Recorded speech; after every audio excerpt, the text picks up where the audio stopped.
రైతన్నలందరికీ నమస్కారం.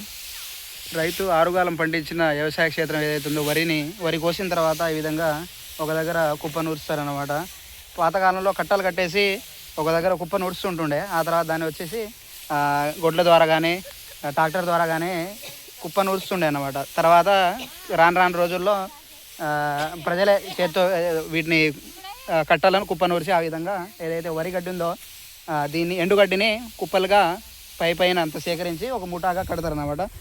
వాటిని మోపంటారు. ఇలాంటి ఈ విధంగా గడ్డితోనే తయారు చేస్తారు. ఇది టెక్నాలజీ దారం లాంటిది అన్నమాట. చాలా గట్టిగా ఉంటుంది. ఇక తోటమాలి మాయదని ఇదంతా 20 గుంటలు అన్నమాట. 20 గుంటలు అంటే 1 ఎకరంలో హాఫ్ ఎకర్ అన్నమాట. 40 గుంటలు అంటే 1 ఎకరము. 20 గుంటల్లో 2 పుట్లు వెళ్ళాలంటాడు. ఒక పుట్టుకి వచ్చేసి 8 బస్తాలు, 2 పుట్లు అంటే 16 బస్తాలు నిండాలి. ఇదంతా వ్యవసాయ క్షేత్రంలో వ్యవసాయ ఇదన్నమాట.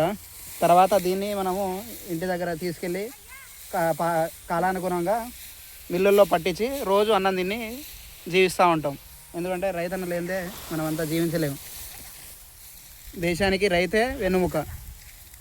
ఏ నౌకరి చేసినా బువ్వ తినకుండా ఉండలేం కదా. అందుకనే ఇది వ్యవసాయ క్షేత్రంలో ఏదైతే ఉందో కుప్ప నూరుసరం అంటారు. అంతేనా?